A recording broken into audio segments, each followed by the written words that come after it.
Hey everybody, I'm John, and today we're cracking open a brand new bottle of Legent from Jim Beam. Super excited, let's get to it.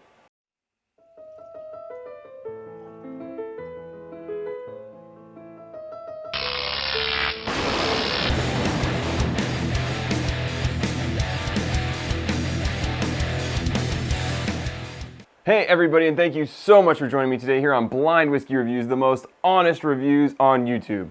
Today we're cracking open Legent from Jim Beam, and I'm really excited to bring this one to you. I will give you the disclosure that I have tried this whiskey once before, and at the time I wasn't too impressed, but I had tried several other whiskeys at the time, so it wasn't exactly a fair crack at giving the whiskey a real tasting and review. But I'm excited to do this one because it's a really unique concept. So there's a lot of good information on the bottle, so I'll read you off just a little bit of it. But this is bottled at 47% alcohol by volume, 94 proof.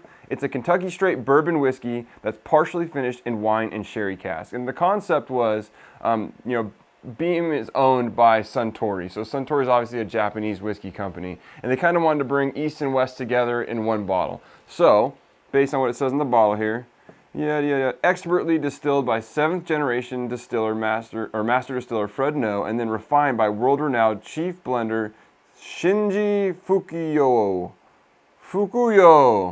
I'm sure I'm screwing that up, but you get the gist. Legent is a marriage of East and West. It's a celebration of the craftsmanship of Kentucky bourbon balanced with the artistry of Japanese blending. So, I love the concept. I like the idea. I like the presentation. Again, I wasn't super impressed when I had the opportunity to try it before, so I'm really kind of excited to get into a pour of this and just kind of really dive into it and see what we can find. So let's not waste any more time and let's get into this whiskey. Like I said, I do enjoy the presentation. I think it's a cool bottle. I think it's a cool shape and a cool stopper. So they did a good job there. Let's see what we get on this cork. Nice pop, synthetic cork. And inside even got a little engraving, 2 Legends, 1 Bourbon. That's kind of cool. Let's pour ourselves some whiskey.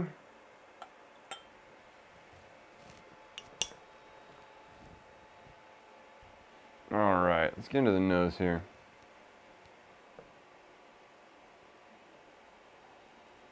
I mean, the nose smells pretty decent at first. You're getting a combination of kind of these two worlds. You're getting a combination. I definitely smell some of those like sherry notes.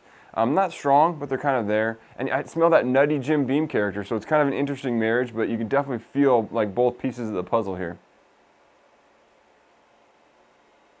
Yeah, definitely a really strong peanut character, and definitely some like fruitiness coming from the sherry. Those deep, dark, fruity notes, that plum, that cherry. So far, it's kind of the gist of what I'm getting on the nose, though. So let's get into the palate here. Cheers.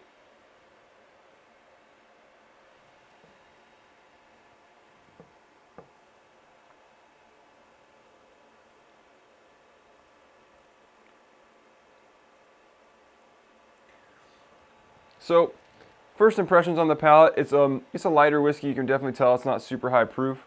I definitely don't think it even drinks as high as the proof it's here. When I say it was 94, 94.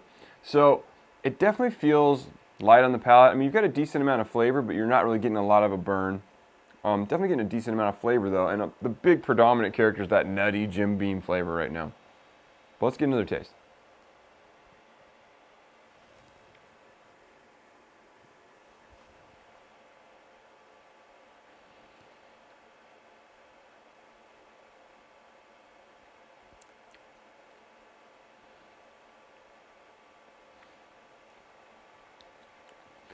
So on the front of the tongue, and they're very light, you get those sherry notes. I mean, they are very light, and they really pass quickly. You're getting a little bit of that dark fruit, like I said, that plum, that cherry. It really goes over quickly, and mid-palate, that Jim Beam flavor and character, that peanut, that brown sugar just kind of takes over. This isn't a very sweet whiskey. It's also not very bitter. It's just kind of neutral in both those categories for the most part. There's a little bit of sweetness, a little bit of bitterness, but neither one's very overwhelming. The finish, slightly bitter, a little bit oaky, maybe a touch of vanilla back there. Right as the whiskey's coming over the back of the palate, you definitely pick up a little bit more of those sherry and wine characters. You get that fruitiness again. It kind of starts in front of the palate and then picks back up in the back of the palate. But let's get one more taste here.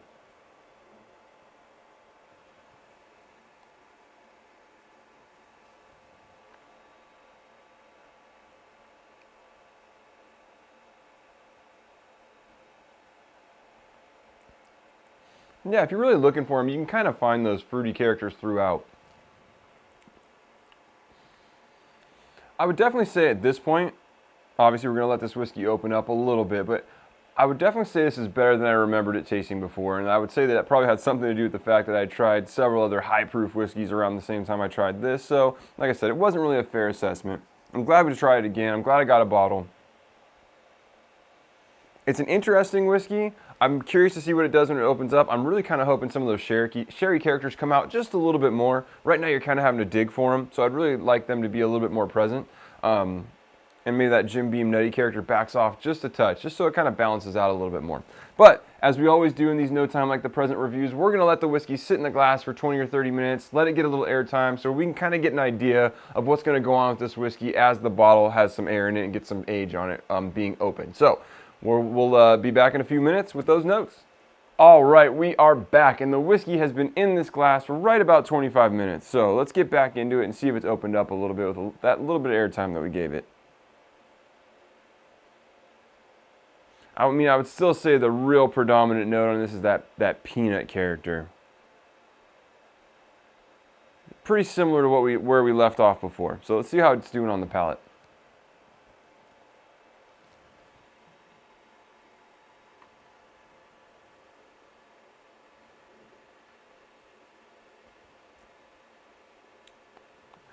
I feel like those winey, sherry notes came forward just a little bit, and that's a good sign. I think that means that we can maybe expect them to come forward a little bit more once this bottle gets some actual airtime on it. We get a few weeks of this bottle being open. Hopefully those notes will come out and balance out some of that peanut character a little bit.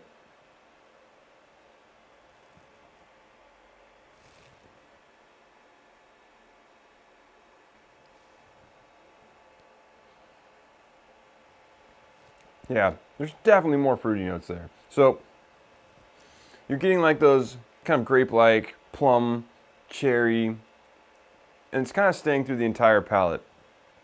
So that's nice.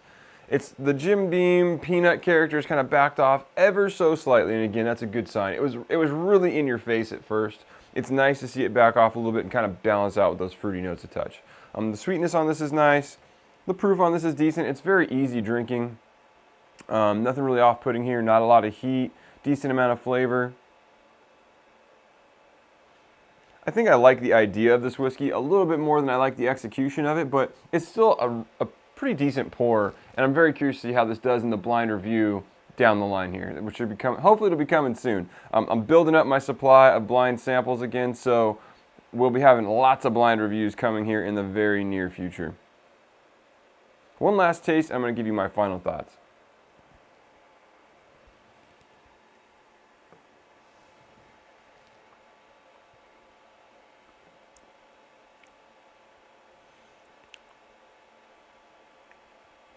It really kind of reminds me of like a little bit weaker, like sherried Knob Creek. It's kind of what it tastes like.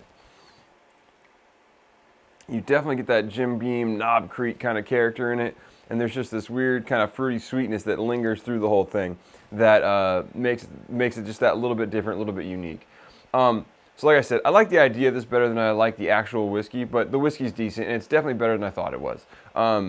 Hopefully they do more of this stuff. Hopefully they keep experimenting. I mean, for guys like me, and hopefully you guys, that you've had a chance to try lots of whiskeys over your whiskey journey, doing things that are unique and new excites me. That's what I look for. I'm always looking for that new release from a big distillery that maybe it'll be that one that's just awesome. And is this that one? No, not right now. But it is solid, it is good, and again, I like that they did it more than I like the whiskey. The fact that they went out of their comfort zone, they took their bourbon and they blended it, and they took a chance. And that's what really excites me about this whiskey, and hopefully they keep taking chances, because chances are what are going to bring us new and exciting and unique products that we all want to try. So I like the whiskey.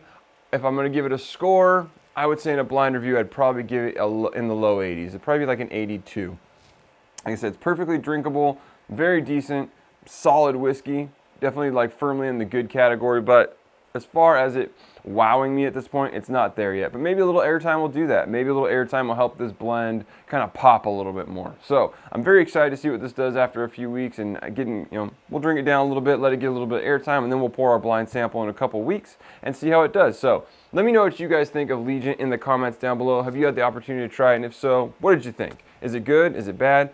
This whiskey goes for about, I think, in that $30 to $40 range, depending where you find it. I think it kind of swings a pretty wide range. And is it worth that? I'd say, at $30, it's definitely worth it. 35, okay, 40, you're pushing it.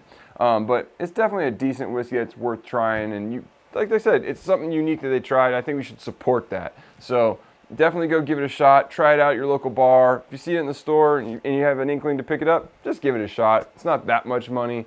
Give it a shot. You won't be too disappointed with it. It's not like it's a disgusting whiskey. It's certainly not that. So anyways, let me know what you think if you had a chance to try it. And as always, you can follow me on Instagram and Twitter at blind_reviews. You can also follow me on Instagram at Mission Bottle Kill, where I'm posting pictures of people killing all kinds of great bottles of whiskey. And if you want me to post your bottle kill on my page, just tag at Mission Bottle Kill in the post. You can also send me an email at blindwhiskeyreviews, that's whiskey with an E, @gmail.com. And until next time, cheers.